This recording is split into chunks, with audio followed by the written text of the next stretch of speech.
কারণ কিয়ামতের ময়দান এমন একটা রূপ ধারণ করবে যেই দিন সমস্ত মানুষগুলা উলঙ্গ অবস্থায় দাঁড়ায় থাকবে।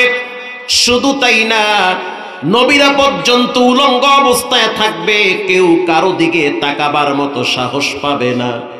যেই জমিনে বসে আছেন সেই জমিনটা হবে তামার জমিন হবে, বড় ভয়ঙ্কর জমিন। ওই জমিনে কিছু মানুষ সূর্যের তাপের কারণে মাথার ঘিলু টকবক টকবক করে ফুটবে। ভাতের মার যেমন গড়ায় গড়ায় পড়ে, মাথার ঘিলুগুলা গড়ায় গড়ায় তামার জমিনে পড়বে। আল্লাহর রাসূল বলেন, লা তাজুলু কদমা ইবনু আদম ইয়াউমাল কিয়ামা হাত্তা ইউসআলা আন খামসিন আন উমরিহি ফিমা আফনা। প্রত্যেকটা মানুষকে 5টা প্রশ্ন করা হবে, উত্তর দিতে না পারা পর্যন্ত এক সুতা পরিমাণ লড়তে পারবে না। আল্লাহু আকবার। ল্যাংটা দাঁড়ায় থাকো 50,000 বছর। কানা মিকদারুহু 50,000 সানাতিন মিম্মা তাউদ্দুন। প্রত্যেকটা মানুষকে 50,000 বছর দাঁড় করায় রাখবেন একজন মহাপরাক্রমশালী শক্তিশালী রব। তার নাম কি?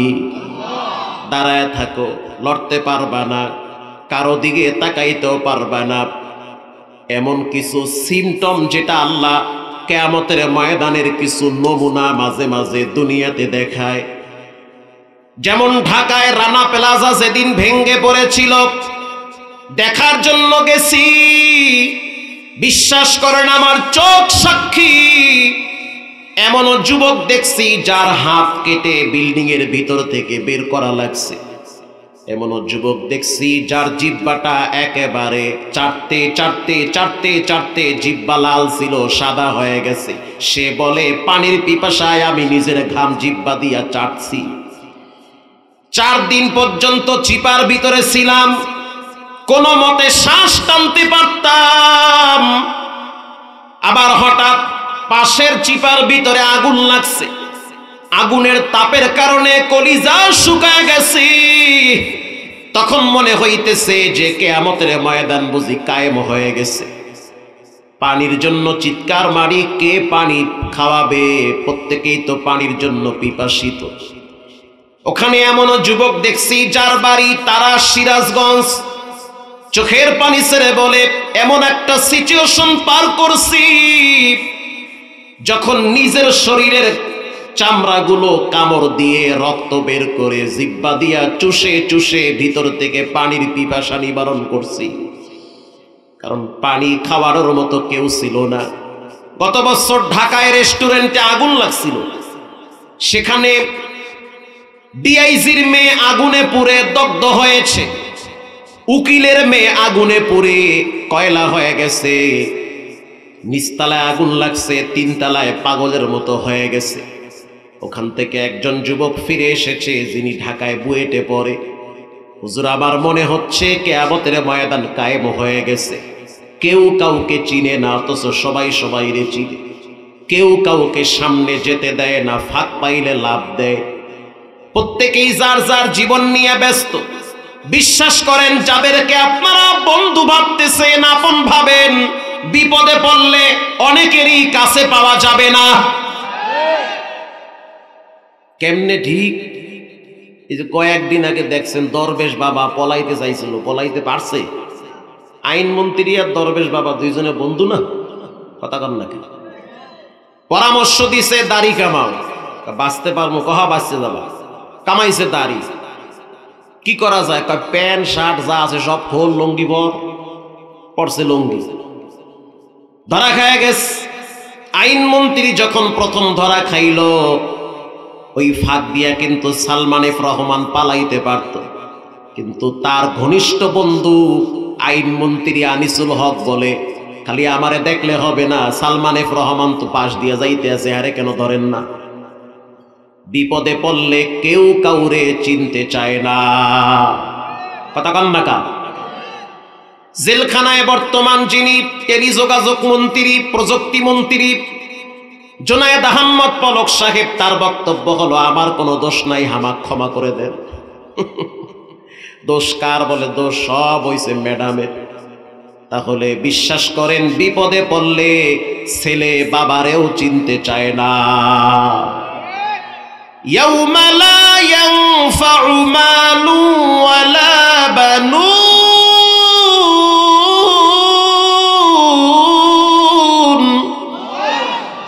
আল্লাহ বলেন লা ইয়ানফাউ মালু ওয়ালা বানুন। এমন একটা দিন আসবে ছেলে তোমারে চিনবে না। যেই ছেলেটার কোচিং ফির জন্য তুমি সকালবেলা নামাজ বাদ দিয়া অটো নিয়ে রাস্তায় নামো, কথা কন না কা?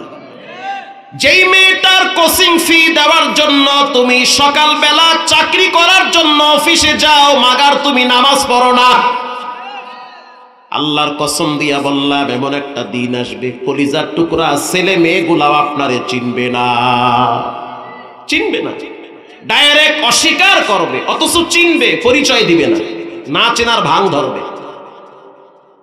যেই ছেলে মেয়েরা সকালবেলা বাবার কথা মতো কোচিং এ যায়, প্রাইভেটে যায়, যেই মা বাপ সন্তানদেরকে কোচিং এর জন্য ধমক দেয়, প্রাইভেটের জন্য ধমক দেয়, অথচ ছেলে মেয়েগুলা বড় হয়েছে নামাজের জন্য ধমক দেয় না, বিশ্বাস করেন ওরা মা বাবা না, ওরা হলো ডাকাত।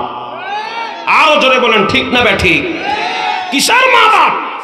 আমার বাপও বাপ, আপনার বাপেও বাপ, আমিও তো বাপ। আমার পকেটের টাকা ছেলে খাবে, মেয়ে খাবে, বউ খাবে, নামাজ পড়বে না, এবং সংসার 11 তালাক দিতে আমি রাজি আছি। কিসের সংসার? সংসারের খেতা মারি, রক্ত পানি করে পয়সা কামাই করি, তারা ঘরে বইয়া খাইবে আর কুদুর কুদুর করবে আর রিমোট নিয়ে জি বাংলা কিরণমালার পাল্টাইবে, ওই টুমফুং ঘরে চলবে না। নামাজ পড়তে হবে, টাইম টু টাইম প্রত্যেককে সালাত আদায় করতে হবে। মেয়ে বড় হয়েছে, সকালবেলা প্রাইভেটে যাবা, ভালো কথা, ফজরের নামাজ পড়ছো? না পড়ি নাই। কেন পড়ো নাই? কেন পড়ো নাই? এটা বলার অধিকার বাবার আছে না নাই? তো বাপ কইবে কেমনে? বাপ তো নিজেই নামাজ পড়ে না। মা বলবে কেমনে? মা তো নিজেই নামাজ পড়ে না। যেই ঘরের বাপ সন্তানের সামনে বিড়ি টানে, একটা টাইমে দেখবেন ওই ঘরের সন্তান বাবার সামনে গাঞ্জা টানতে পারে। রাগ করতেছেন? মাফ করে দিয়ে, কারণ কিয়ামতের ময়দানে সন্তান বাবার বিরুদ্ধে মামলা দায়ের করবে। কিয়ামতের ময়দান পরের কথা, বৃদ্ধাশ্রমে গিয়ে একটু খবর নিয়ে দেখেন, বাংলাদেশে যতগুলা বৃদ্ধাশ্রম আছে গিয়া দেখেন অধিকাংশ শিক্ষিতদের মা বাবারা পড়ে আছে।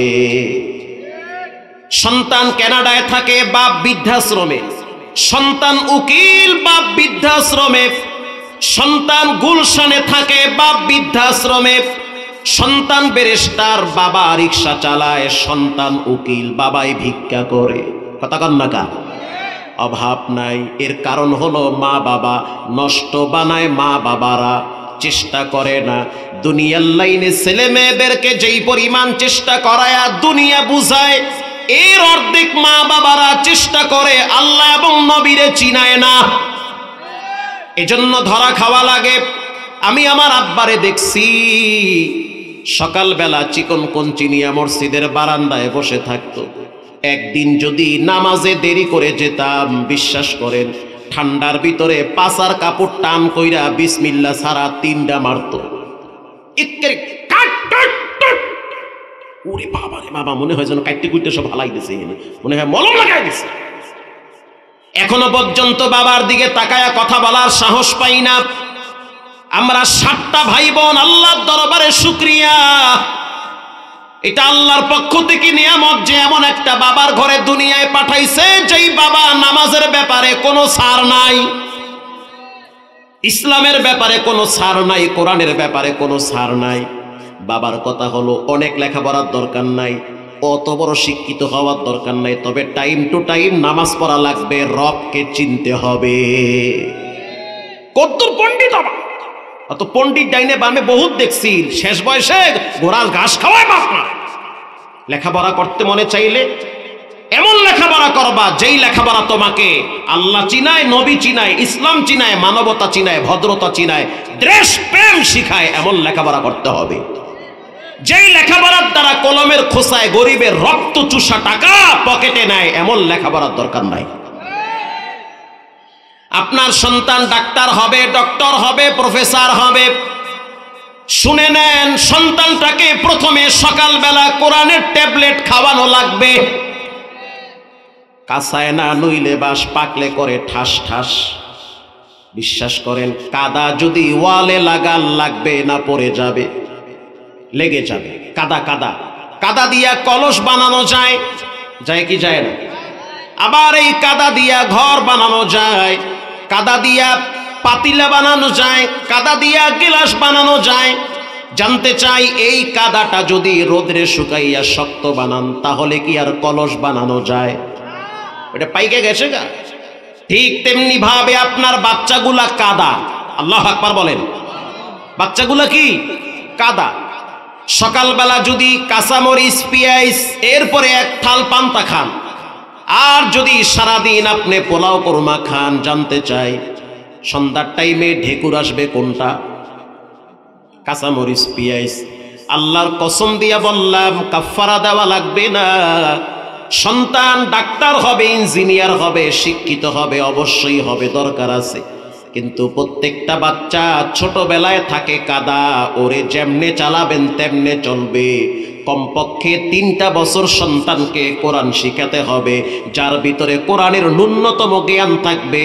ওই সন্তান বড় হওয়ার পরে, শিক্ষিত হওয়ার পরে মা বাবার সাথে দুর্ব্যবহার করতে পারে না। পারে না, করবে না। একটা গাছ যদি আপনি ছোটবেলায় বেঁকা করে লাগান, এটা কি বেঁকা অবস্থায় লম্বা হয় না সোজা হইয়া হয়? বেঁকা অবস্থা। 30 বছর পর গাছটা কি চিকন থাকে না মোটা হয়? ভাষা বুঝেন না? চিকন হয় না মোটা হয়? মাশাআল্লাহ। এবার যদি আপনারা সিদ্ধান্ত নেন সবাই মিলে গাছটারে সোজা করুন, হবে? আপনারা সব সোজা হইয়া যাইবেন, গাছ সোজা হবে না। ঠিক তেমনি ভাবে বাচ্চারা হলো কাদার মতো, চিকন গাছের মতো। আমগো বরিশালে একটা ভাষা আছে, কাঁচায় না নইলে বাঁশ, পাকলে করে ঠাস ঠাস। একটা বাঁশের মাথা যদি কাঁচা অবস্থায় নোয়ান, ওটা নুইয়া যায়, ওটা পাইকে গেলে 10 বছর পরে টানতে গেলে ফাইটা ক্যাট ক্যাট শব্দ হয়। ঠিক তেমনি ভাবে সন্তানগুলা কাঁচা। প্রত্যেকটা সন্তানকে রবের সাথে পরিচয় করা দেন, নবীর সাথে পরিচয় করা দেন। যেই সন্তান নবীরে চিনে, রব চিনে, কোরআন চিনে, সে তার মা বাবারেও চিনবে। যেই সন্তান রব চিনে না, কোরআন চিনে না, নবী চিনে না, একটা টাইমে দেখবেন সন্তান ঢাকায় বউ নিয়ে থাকবে, লক্ষ টাকা কামাইবে, গ্রামে মা বাবার খবর নিবে না। এজন্য অনুরোধ করে বলি, সন্তানগুলারে কোরআন চিনান। কারণ কোরআনের ভিতরে লেখা আছে, ইয়াসআলুনাকা মাযা ইউনফিকুন।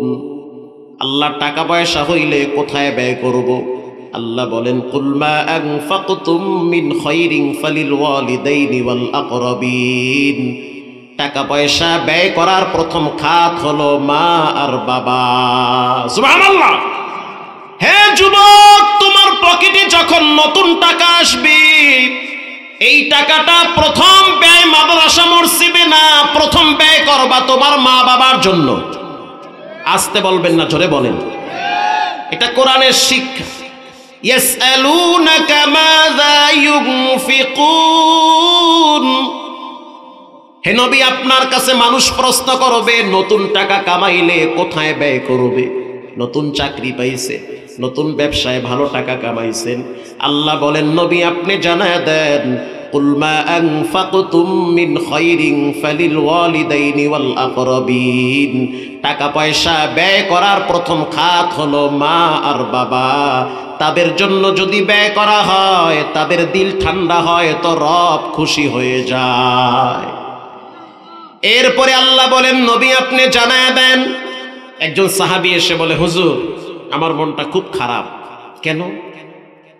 টাকা পয়সা যা কামাই আমার আব্বাই খালি খরচ করে ফেলে। কথা কি বুঝতেছেন? আল্লাহর রাসূল বলেন কি খরচ করে, কেমনে খরচ করে? বলে হুজুর আমার একটা বোন আছে, বিবাহ দিয়েছি গ্রামে, ওই বোনের জামাই অসুস্থ, চলতে কষ্ট হয়, বাবা আবার পকেট থেকে টাকাগুলা নিয়ে বোনের হাতে মাঝে মাঝে দিয়ে দেয়।